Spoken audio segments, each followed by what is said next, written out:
ఇప్పుడు మనం ఇంకొక ఐ డిఫెక్ట్ గురించి మాట్లాడుకుంటాం. నిన్నేం చెప్పుకున్నామంటే మయోపియా అనేటటువంటి ఒక ఐ డిఫెక్ట్ గురించి మాట్లాడాం. మయోపియాని ఏమని పిలిచారు? నియర్ సైట్ అని పిలుచుకున్నాం. అంటే అతనికి దగ్గర వస్తువులు మాత్రమే కనిపిస్తాయి, దూరం వస్తువులు కనిపించవు. ఎందుకు కనిపించవు అనుకున్నాము? అతని ఫార్ పాయింట్ ఇన్ఫినిటీ కన్నా కూడా తగ్గిపోయి ముందుకు వచ్చేస్తుంది అన్నమాట. అందువల్ల అతని ఇమేజ్ ఏమైపోతుందంటే ఇన్ ఫ్రంట్ ఆఫ్ రెటీనాకి ముందు పడిపోతుంది. ఎందువల్ల ఇలా జరుగుతుంది అనుకుంటే ఏం చెప్పాం మనం? ఐబాల్ సైజ్ పెరుగుతుంది. ఐబాల్ సైజ్ ఎప్పుడైతే పెరుగుతుందో లెన్స్ ఏమైపోతుంది? పవర్ కాస్త పెరిగిపోతుంది. పవర్ పెరగడం వల్ల ఫోకల్ లెంగ్త్ తగ్గిపోతుంది. దాని యొక్క సైజ్ అంటే థిక్గా మారిపోతుంది. ఏది లెన్స్ కాస్త థిక్గా మారిపోతుంది. దీనికి రెమెడీ ఏం చెప్పుకున్నాం? బైకాంకేవ్ లెన్స్ పెట్టుకుంటారు. దీనివల్ల ఏమవుతుందంటే అవి డైవర్స్ అయ్యి స్లైట్గా డైవర్స్ చేసి ఆ డైవర్స్ అయినటువంటి రేసు మామూలు ఐ లెన్స్ మీద పడ్డప్పుడు అది కన్వర్ట్ చేసుకొని రెటీనా మీద పడేటట్టు చేస్తుంది అని చెప్పుకున్నాం. ఈరోజు ఇంకొక డిఫెక్ట్ గురించి చెప్పుకుందాం. దీన్ని హైపర్ మెట్రోపియా అంటారు. హైపర్ మెట్రోపియా. హైపర్ మెట్రోపియాకే ఇంకొక పేరు ఏంటంటే ఫార్ సైట్ అని పిలుస్తారు. హైపర్ మెట్రోపియాకి ఇంకొక పేరు ఫార్ సైట్. అంటే ఇతనికి దూరం వస్తువులే కనిపిస్తాయి కానీ దగ్గర వస్తువులు కనిపించవు. ఇందాక మయోపియాకి ఏం చెప్పుకున్నాం? దగ్గర వస్తువులు కనిపిస్తాయి కానీ దూరం వస్తువులు కనిపించవు.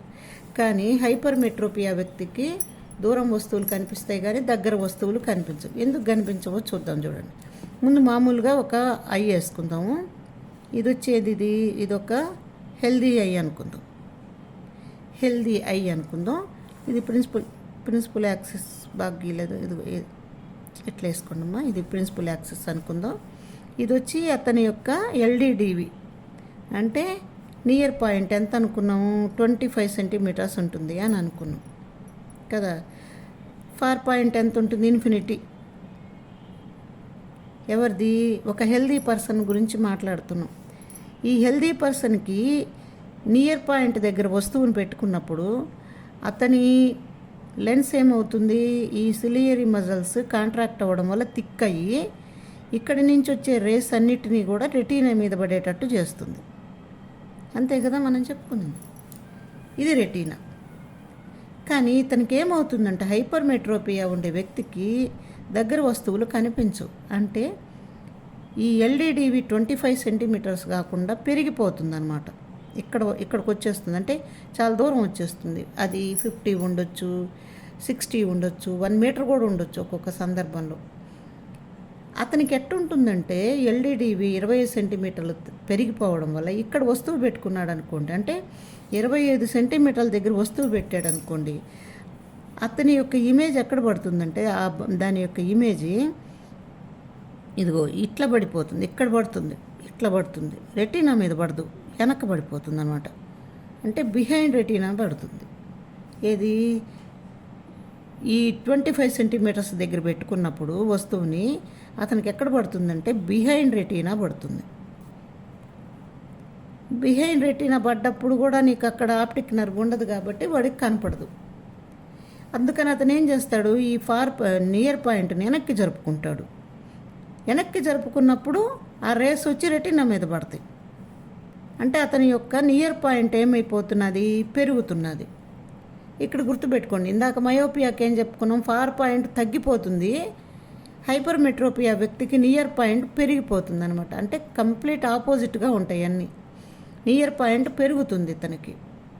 ఇప్పుడు ప్రతి సందర్భంలో వాడు వెనక్కి జరిపి, పుస్తకం అనుకోండి చేతికి ఇచ్చినప్పుడు వెనక్కి జరిపి చదువుకున్నప్పుడు వాడికి నియర్ పాయింట్ పెరిగించుకోగలుగుతాడు.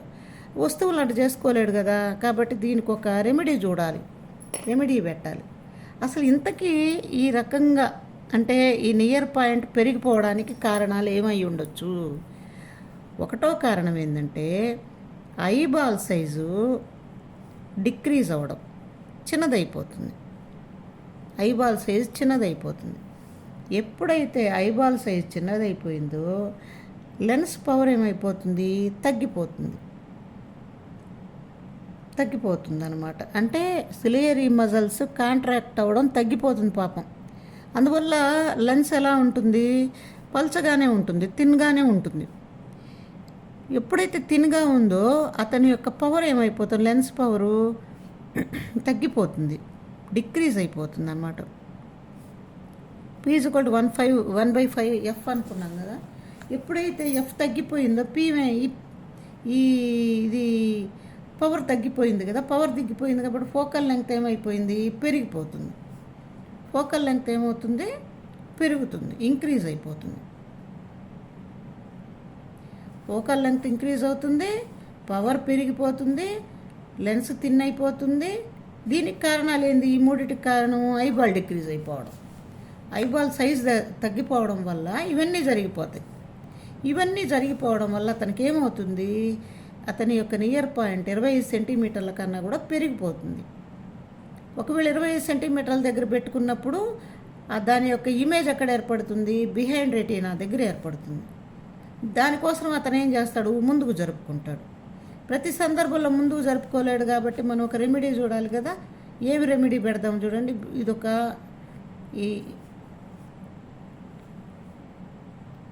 ఇదొక ఐ అనుకున్నాము, ఇదొక లెన్స్. ముందు ఇంకొక మంచి కాన్వెక్స్ లెన్స్ పెడతాం, బైకాన్వెక్స్ పెడతాం. బైకాన్వెక్స్ పెట్టడం వల్ల ఇదేమవుతుంది, రేస్ దీని మీద పడడం వల్ల 25 సెంటీమీటర్ అన్నీ ఇలా ఫోకస్ అవుతాయి అనుకున్నాం కదా. అవన్నీ దీని మీద పడి మళ్ళీ ఏమవుతాయి, మళ్ళీ కన్వర్జ్ అయ్యి రెటీనా మీద పడతాయి అన్నమాట. ఇది రెమెడీ, బైకాన్వెక్స్ రెమెడీ. ఇప్పుడు హైపర్మెట్రోపియా అని ఫార్ సైట్ అంటాము. ఫార్ సైట్ అయినప్పుడు ఇమేజ్ ఎక్కడ ఏర్పడుతుంది, బిహైండ్ రెటీనా ఏర్పడుతుందని చెప్పుకున్నాము. బిహైండ్ రెటీనా మీద ఎందుకు ఏర్పడుతుంది అనుకుంటున్నాం, ఐబాల్ సైజ్ డిక్రీజ్ అవ్వడం వల్ల అని చెప్పుకున్నాం. ఐబాల్ సైజ్ ఎప్పుడైతే డిక్రీజ్ అయిందో లెన్స్ థిన్గా మారిపోతుంది, పవర్ తగ్గిపోతుంది, ఫోకల్ లెంగ్త్ పెరిగిపోతుంది. అందువల్ల ఏమవుతుంది, ఇమేజ్ కాస్త బిహైండ్ రెటీనా పడుతుంది. దీనికి రెమెడీ ఏం చేస్తాము, కాన్వెక్స్ పెడతాం.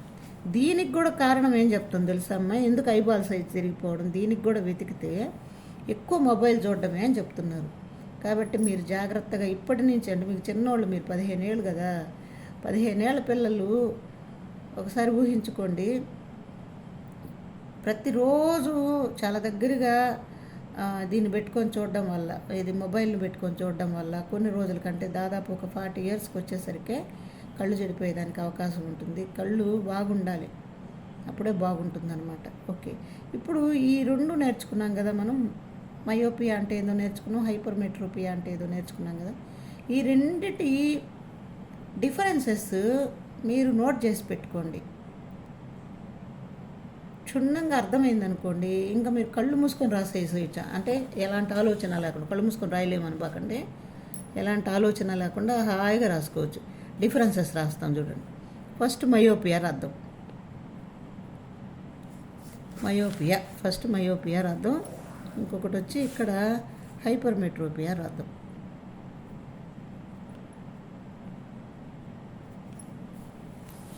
మయోపియా ఒకటేం రాద్దాం చెప్పండి, నియర్ సైట్, అంతేనా.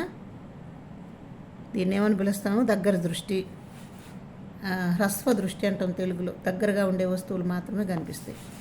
హైపర్మెట్రోపియా అని రాద్దాం. ఫార్ సైట్ని ఏమని పిలుస్తారు, దూరదృష్టి, దీర్ఘదృష్టి. మన తెలుగులో అయితే దీర్ఘదృష్టి అంటే దూరపు వస్తువులు మాత్రమే కనిపిస్తాయి. వీడికి దగ్గర వస్తువులు కనిపించవు, ఇతనికి దూరం వస్తువులు కనిపించవు. ఎందుకని అంటే ఐబాల్ సైజ్ ఏమవుతుంది, ఇక్కడ eyeball size increased. Eyeball size ఏమైంది, ఇంక్రీజ్డ్. ఇక్కడ ఏమవుతుంది చెప్పండి, డిక్రీజ్డ్. ఐబాల్ సైజు తగ్గిపోతుంది. ఎప్పుడైతే ఐబాల్ సైజు పెరిగిపోయింది, ఇక్కడ పెరిగిందో పవర్ ఏమైపోతుంది, పవర్ కాస్త పెరిగిపోతుంది, ఇంక్రీజ్డ్. Power increased. ఇక్కడ పవర్ డిక్రీజ్డ్.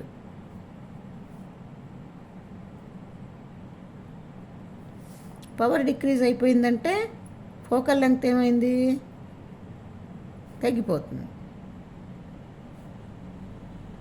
డిక్రీజ్. ఇక్కడ ఏమవుతుంది, ఫోకల్ లెంగ్త్ ఇంక్రీజ్ అయిపోతుంది. ఇక్కడ ఏమవుతుంది, ఇది థిక్ అయిపోతుంది లెన్స్, ఇక్కడ థిన్ అయిపోతుంది. ఇవి ఎందువల్ల, ఈ కారణాలు ఎందుకు వస్తాయి అంటే ఈ ఐబాల్ సైజు డిక్రీజ్ అవ్వడం, ఇక్కడ ఇంక్రీజ్ అవ్వడం, ఇక్కడ డిక్రీజ్ అవ్వడం. ఇక్కడ మూడోది ఏం రాస్తాం, ఇమేజ్ ఎక్కడ ఏర్పడుతుంది, ఇన్ ఫ్రంట్ ఆఫ్ రెటీనా.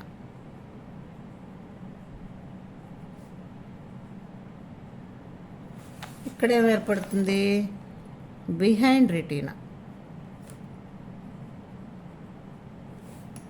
ఇక్కడేమో బిహైండ్ రెటీనా, ఇక్కడేమో in front of retina.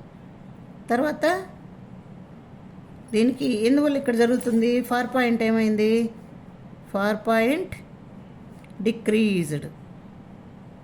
Far point ఏమైంది, దీనికి తగ్గిపోయింది. ఇక్కడ నియర్ పాయింట్ ఇంక్రీజ్డ్.